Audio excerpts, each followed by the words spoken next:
E aí, o que eu fiz? Eu pedi demissão. Falei, eu não vou conseguir me dedicar se eu estiver aqui. Foi, assim, uma loucura aqui em casa. Na época, meu namorado, que hoje é meu marido, falou, você não vai fazer isso. Você nem conhece esse cara. Você nem sabe o que é isso, né? Isso aí não vai dar certo. Isso aí, você nem tem Instagram direito. O que você tá querendo botar sua cara para jogo? Você é pessoa introspectiva. Em 2017, eu já tinha ali um desejo de empreender, né? Já começou essa formiguinha, esse bichinho me picou ali de alguma forma. Eu trabalhava dentro de uma empresa como profissional de RH, já estava gerindo ali o setor de RH, ganhava muito bem para uma pessoa da minha idade, com o meu nível. Teoricamente estava confortável, né? Aquela empresa tinha ali possibilidade de crescer ali dentro. Enfim, nesse processo, nesse movimento, eu comecei a guardar dinheiro, sem contar para ninguém. Falei, eu vou começar a guardar dinheiro porque um dia eu quero empreender em alguma coisa. E esse bichinho foi no final de 2017, eu fui fazer um processo de coaching. E eu fiz também sem contar para ninguém, justamente para esse coach me ajudar a estruturar essa ideia de empreender. A minha ideia na época era abrir uma consultoria de RH e prestar serviços de RH para empresas. E aí, dentro disso, esse coach virou para mim na primeira sessão e virou para mim e falou assim: você conhece o Érico Rocha? E eu falei: não, nunca ouvi falar na vida. Aí ele: olha, você que está querendo empreender, abrir um negócio de prestação de serviço é bom, mas tem suas limitações de horário ali da sua agenda e tudo mais, de quanto você pode escalar. Dá uma olhadinha nos vídeos dele. E aí eu me lembro que eu mergulhei nos seus vídeos, era na época que você estava fazendo um por dia no YouTube. E eu comecei a engolir. Na minha cabeça, nossa, eu vou fazer o 6 em 7, eu já estava super animada. Vi ali uma possibilidade que eu nunca tinha imaginado na minha vida. Eu mal tinha Instagram, eu mal postava foto, mas eu tinha visto ali uma oportunidade. Naquele momento eu nem sabia o que era lançamento, né? Eu escutava você falando, mas eu não tinha entendido muito bem. Quando foi em janeiro de 2018, você fez a semana, é uma semana gratuita, não me lembro qual era o nome da época, e eu participei. E aquilo ali, para mim, foi o momento da virada. Eu pensei, eu vou pegar todo esse dinheiro que eu guardei para empreender e vou comprar esse curso. Na minha cabeça, era muito simples. Eu estou abrindo um negócio. Então, se eu estou abrindo um negócio, por que não pegar esse dinheiro que eu economizei para abrir um negócio e abrir este negócio, né? E aprender sobre este negócio do zero. Mas na cabeça da minha família e dos meus amigos, não era bem assim. Quando eu contei para eles que eu ia fazer isso, nossa, foi assim, uma loucura aqui em casa. Na época, meu namorado, que hoje é meu marido, falou: você não vai fazer isso. Você nem conhece esse cara. Você nem sabe o que é isso, né? Isso aí não vai dar certo. Isso aí, você nem tem Instagram direito. O que você está querendo botar sua cara para jogo? Você é pessoa introspectiva.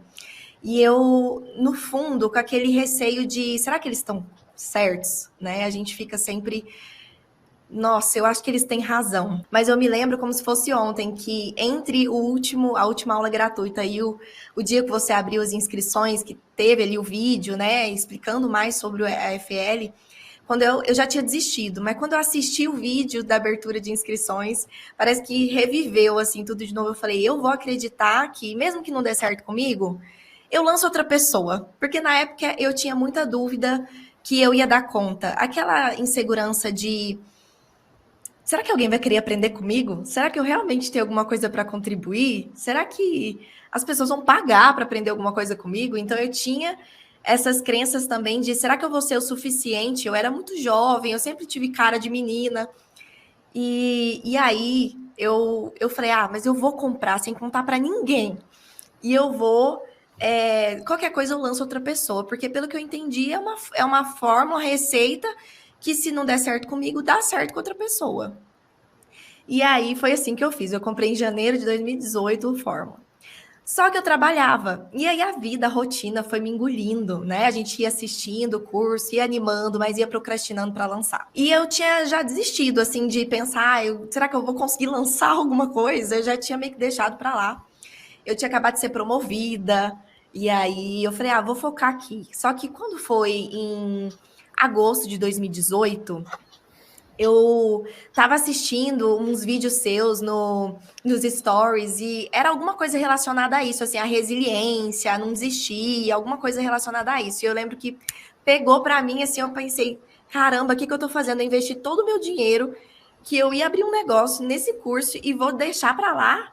não tem condições, né, de você fazer isso. Porque aqui é uma segurança que eu tenho. Aqui é um porto seguro, aqui é um salário caindo todo mês, aqui é uma coisa que tá me deixando numa zona de conforto que se eu continuar assim, eu não vou fazer isso acontecer. E isso é a minha prioridade. Então, eu pedi demissão. E, nossa, foi um rebuliço na minha família, Érico, se você imaginar. Eu fui taxada de doida. Meu namorado na época era noivo, hoje meu marido. Ele, assim, pensou: meu Deus, essa menina enlouqueceu. A gente ia morar, a gente já ia casar, né? 2019, isso era 2018 ainda. E ele pensando: e agora? Como é que a gente vai ficar com uma renda só? A gente tinha se planejado com as nossas duas rendas, a gente não vai dar certo. Aí eu respirei fundo e falei: eu vou fazer dar certo. De algum jeito eu vou fazer dar certo. E foi quando eu convenci ele, foi a melhor coisa que aconteceu na minha vida. Eu convenci ele de ir comigo para o evento ao vivo do Fórmula, que foi em dezembro. Então, eu pedi demissão em agosto e consegui convencer ele. Eu falei: ó, já que você tá achando que eu sou doida, vamos fazer o seguinte. Vai comigo no evento que vai ter lá em São Paulo. Até porque, né, você me faz companhia, a gente faz companhia, você entende um pouquinho mais sobre o que é. E depois, se você depois de ver tudo aquilo, você ainda tiver argumentos racionais para me dar de que isso não funciona, eu desisto. Mas se você for comigo e você entender tudo que eu tô vendo e você não tá, a gente vai fechar aqui uma parceria de você me apoiar. E aí ele falou, tudo bem, porque na cabeça dele era óbvio que ele ia achar argumentos para me refutar, né? Ele tinha certeza que ele ia chegar lá e super falar, tá vendo? É isso, isso, isso. Só que quando ele chegou lá, né? Obviamente, quando a gente vê, não tem como desver.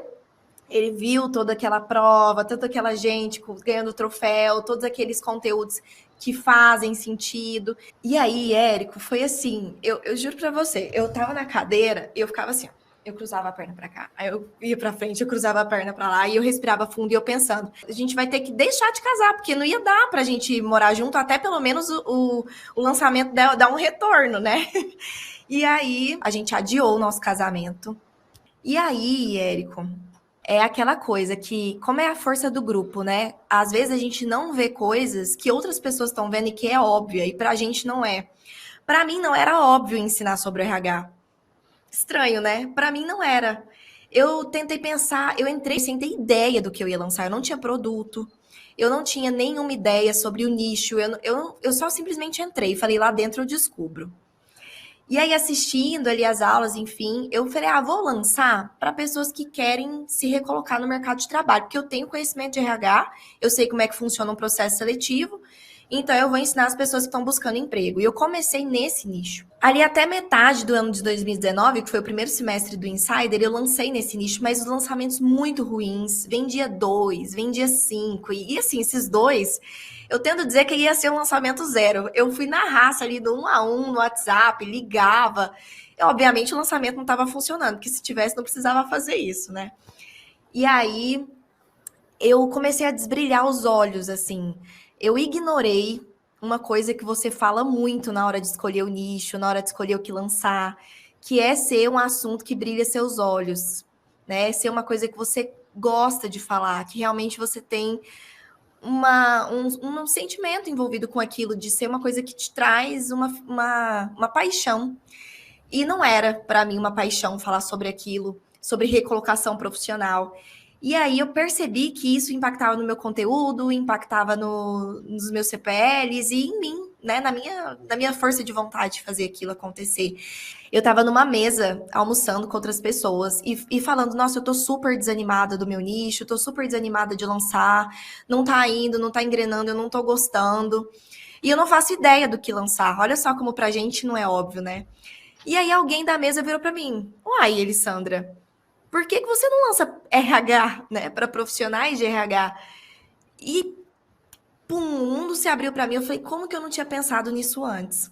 Em mais ou menos agosto. Então, isso foi em junho, agosto eu já estava lançando esse novo nicho, novo avatar, novo tudo, né? E aí veio 40 mil. E eu falei, nossa, acertei, deu certo, é isso. E aí investi mais um pouquinho, em novembro, 60 mil. E falei, agora o 6 em 7 vem. Quando foi em fevereiro de 2020, antes da pandemia, né? A pandemia estourou ali em março, fevereiro de 2020, eu lancei de novo e foi assim, o carrinho abriu segunda e fechou sexta. Sexta era meu aniversário. O carrinho fechava 23h59, mas como já estava fraco as vendas, eu falei, vamos sair ali pelas 8 e a gente leva o celular para tirar uma dúvida de WhatsApp e tal. E aí o último e-mail foi disparado mais ou menos umas 8h30, falando da escassez, né? Quando eu vi meu celular apitando, plim, plim, plim, eu falei, meu Deus, eu não acredito que vai chegar no 6 em 7. Faltava, sei lá, umas 10 vendas. E as 10 vendas aconteceram durante o jantar do meu aniversário. E quando bateu 6 em 7, a gente estava ali eu jantando, comemorando, e já foi uma comemoração dupla. E ali, naquele momento, a gente aproveitou e já conversou, porque meu marido, ele trabalhava na época com engenharia civil, e ele saiu e veio trabalhar comigo e se tornou meu sócio. E aí veio pandemia. Meu Deus, aí foi uma confusão aqui em casa. Ele disse que eu não podia sair agora. Eu falei, como é que eu ia imaginar uma pandemia? E aí lancei. E aí foi o nosso melhor lançamento. A gente faturou mais de 250 mil para quem tinha mal feito 6 em 7 ali um pouco antes. E aí, mas veio pandemia e a gente teve que adiar o casamento de novo, Érico. Pensa só, até agora eu não tinha casado. E aí a gente já morava junto, pelo menos. A gente estava esperando, o nosso casamento estava marcado para abril de 2020, a gente teve que desmarcar. E remarcamos para março de 2021. A gente fechou 2020, o nosso primeiro 6 em 7 foi em fevereiro. Então, teoricamente, a gente ainda estava, né, adolescente ali. Só que a gente fechou 2020 já, que foi o mesmo ano do primeiro 6 em 7, com mais de 1 milhão e 200 faturados. E a gente fechou 2021 já com 1 milhão 800 e alguma coisa. E aí a gente, nossa, batemos muito perto da faixa preta, mas ano que vem. E 2022 foi pra gente esse ano de focar na faixa preta totalmente. A gente se casou oficialmente, a gente conseguiu fazer uma festa muito maior do que a gente jamais imaginou, aquilo que era dos nossos sonhos, sendo que a nossa programação era fazer um almoço para quem desse. E tava lá a gente, realizando um sonho, meu pai saudável, entrando comigo na igreja, me casando, na festa que eu sempre sonhei, com tudo aquilo se realizando, a gente conseguiu o apartamento dos nossos sonhos, reformamos tudo do nosso jeito, e tudo aquilo foi uma comprovação de tudo que a gente estava vivendo, de tudo que a gente estava construindo ao longo desse tempo, e toda a energia e coragem que a gente tinha colocado nesse processo de acreditar não só em nós mesmos, mas em você como mentor, né?